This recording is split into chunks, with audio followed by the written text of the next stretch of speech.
students, welcome to all of you. Let us continue with that entertaining and philosophical chapter, the Rattrap, written by a Swedish writer, Selma Lagerlof. She was the first woman writer to win the Nobel Prize in Literature. In this story, we have come to know that the central character, the Rattrap seller, he was very cynical. He was gripped with cynicism. He had this view about this world which he thought to be a rat trap, which set baits for the people, and people were trapped inside it in the form of, the baits were in the form of materialistic comforts or materialistic benefits, you can say, and they were trapped and the door closed forever, and it was an impenetrable prison. We had stopped up to that, and I think we were in page number 34 where we stopped. We'll begin with page 35. It was late in December. Darkness was already descending over the forest. This increased the danger and increased also his gloom and despair. So the peddler was lost inside the forest. He lost his way, and it was December, winter time, and it was dark in the evening. So his despair even added up. Finally, he saw no way out and he sank down on the ground, tired to death. So he had walked for the whole day and he was tired to death. I want to recollect one more situation in some other chapter where you come across the same kind of a situation. Can you recollect that chapter? What's the name of the chapter where the writer thinks that his end is very near and he would not survive anymore? Yes, it is Deep Water. Think of it. Try to relate both the chapters. It's the same kind of a situation, more or less. Thinking that his last moment had come. But just as he laid his head on the ground, he heard a sound, a hard, regular thumping. There was no doubt as to what that was. He raised himself. Those are the hammer strokes from an iron mill, he thought. There must be people nearby. He summoned all his strength, got up and staggered in the direction of the sound. Okay, now when he had surrendered, he laid down on the ground. Immediately he heard something, and he very well identified that those were nothing but the sounds of hammer. Okay, and that must be coming from an iron mill then. And if those sounds could be heard, that means an iron mill was nearby. So immediately he then mustered some courage, okay, and gathered up all his strength and walked in the direction from where that sound was coming. Understood? So he got some ray of hope. The Ramshaw Iron Works, which are now closed down, were not so long ago a large plant with smelter, rolling mill and forge. Okay, now if you remember, this was the same iron works where the crofter used to work in his youthful days. Ramshaw Iron Works. Okay, it was a large plant. It had a lot of equipment, like the rolling mill. What is it? A machine for rolling metal. Okay, the smelter, a machine which extracts iron from its ore or any metal from its ore. Then forge, all of you know, it's a furnace. Okay, so this mill was quite large and it had lots of equipment to extract iron from it, right? Then smelter, rolling mill and forge. In the summertime, long lines of heavily loaded barges and scows slid down the canal which led a large inland lake, and in the winter time the roads near the mill were black with all the coal dust which sifted down from the big charcoal crates. Now in summer, the iron blocks were transported from one place to another with the help of barges. Barges are big, huge boats, you can say, which are used to carry materials, not passengers. Okay, so in summer, the water was available in the canal and the barges used to transport the huge iron blocks. But in winter, since the water of the lake froze, that is why this transport was to be carried through the roads, and the roads used to be full of dust because of the charcoal and the rest of the things that were carried on. During one of the long dark evenings just before Christmas, the master smith and his helper sat in the dark forge near the furnace waiting for the pig iron which had been put in the fire to be ready to put on the anvil. Understood? Now in this Ramshaw Iron Work, the people were working and the master blacksmith and his helpers, they were waiting for the iron to get melted, and then they would put it on the anvil. What is anvil? Anvil is an iron block on which a blacksmith hammers. Okay, the melted iron is put on the anvil, and the blacksmith hammers it to give it required shape. That is an anvil.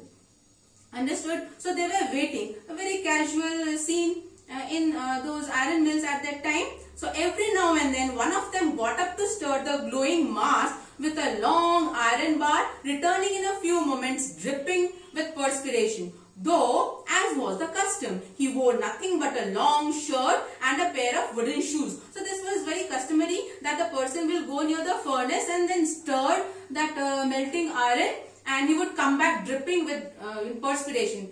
Since the furnace is very hot, that is why whoever went near it would start perspiring. Very common. Understood? And they wore, wooden shoes and a large shirt to protect themselves from the heat of the furnace. So that was very normal. Now all the time there were many sounds to be heard in the forge. Near the forge, near this factory, a number of sounds could be heard. What were they? They are important. The big bellows groaned, that is the first one. The burning charcoal cracked. Okay, the charcoal, they cracked, the crackling sound could be heard. The fire boy shoveled charcoal into the maw of the furnace with a great deal of clatter. So the boy was, picking up charcoal with the help of shovel, and he was putting it into the mouth of the furnace. So that also made a lot of clattering sound. And remember, maw is the mouth of the furnace. Shovel actually is an instrument, but here it has been used as a word. So pay attention, is a beautiful utility there by the writer. Outside roared the waterfall. That was the fourth one. Okay, even nature also added to all these noises, and the sharp north wind whipped the rain against the brick tiled roof. This is the fifth sound of the rain. Okay, the sound of the rain falling on the roof. These are the 5 different kinds of sounds that could be heard at that moment of time. It was probably on account of all this noise that the blacksmith did not notice that a man had opened the gate and entered the forge until he stood close up to the furnace.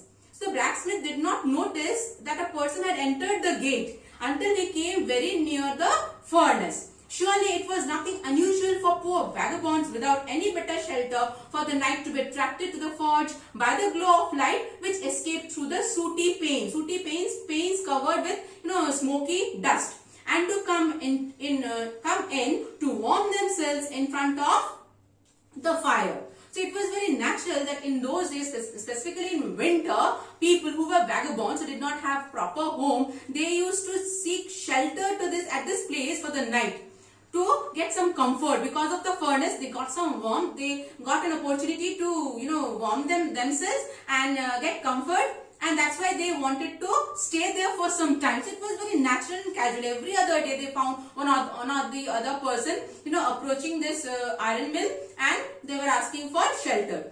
The blacksmith glanced only casually and indifferently. He was least bothered about the visitor. Okay, so he looked indifferent, as if he didn't want to, entertain or to welcome that person. At the intruder. Intruder is a person who enters without permission, you can say. Intruder here. He looked the way people of his type usually did. Okay, whoever came they were vagabonds only. So they looked almost alike, the same. With a long beard, dirty, ragged, and with a bunch of rat traps dangling on his chest. This could be another physical appearance of the rat trap seller at this point of time. So if the question comes about his characteristic traits, then you can write it. Not characteristic traits, physical appearance. Okay. He asked permission to stay, and the master blacksmith nodded a haughty consent without honoring him with a single word. That means the blacksmith did not speak or welcome him. He just nodded and consented. Okay, that yes, you can get in. That's all. The tramp did not say anything either. The tramp was also not interested in a conversation. So he had come there for some shelter and to, get himself, warm, some comfort near the furnace. He had not come there to talk, but only to warm himself and sleep. In those days, the Ramshaw iron mill was owned by a very prominent iron master whose greatest ambition was to ship out good iron to the market. Okay, now this mill was owned by a famous person at that time, the iron master. Why was he famous? Because he was very ambitious. What was his ambition? His ambition was to ship out good quality iron to the market. Okay, that was his ambition, and for that, what did he do? Let us see. He watched both night and day to see that the work was done well as possible, and at this very moment he came into the forge on one of his nightly rounds of inspection. So he visited the workshop very frequently to find out whether everything was going on well or not. Okay, even at night also he used to come for inspection. So this was one of such nights when he came for inspection. Who? The iron master, the owner of the iron mill. Naturally, the first thing he saw was the tall ragamuffin who had eased his way so close to the furnace that steam rose from his wet rags. Okay, now since it was raining and the ragamuffin, yes, ragamuffin is a person who is in rags, who is wearing rag clothes, and he is in a weather-beaten kind of a condition. He is a victim of the circumstances. Okay, and that is why he was not in a very good position. So he is a ragamuffin. Now the iron master, watches. He did not, he was very alert.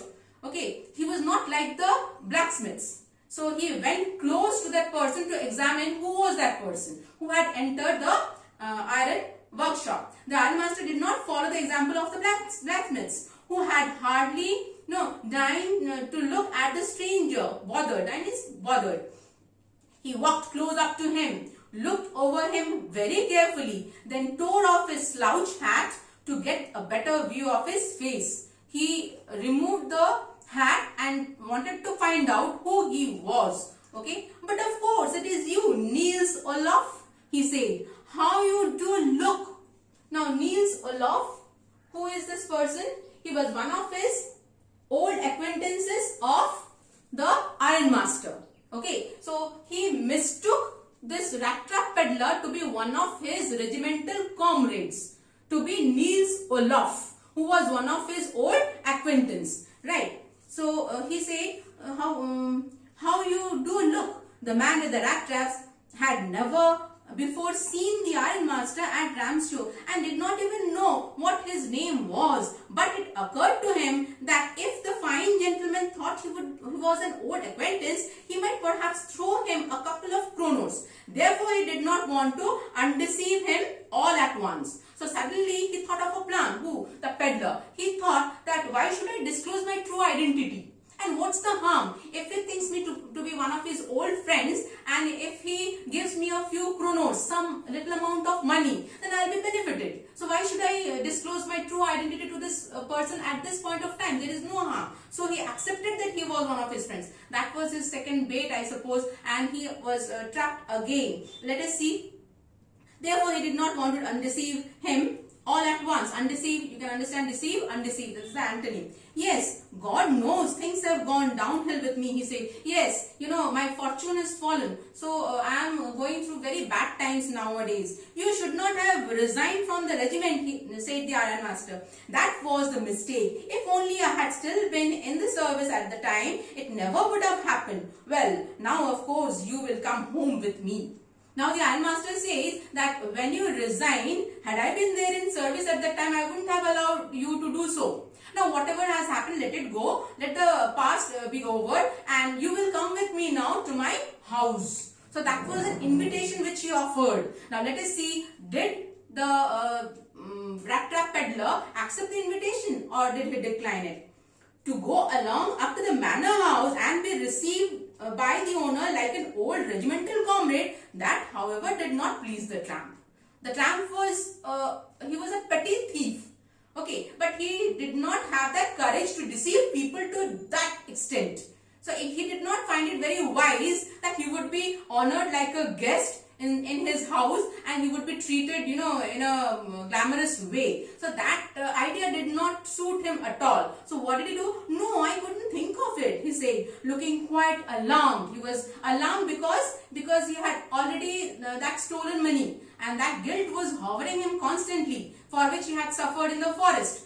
Okay, so that was there at the back of his mind. So he thought of the 30 krono, that lost money, that stolen money. To go up to the manor house would be like throwing himself voluntarily into the lion's den. What a beautiful phrase, an appropriate one here. Okay, it would be like himself approaching the lion's den and inviting all the troubles.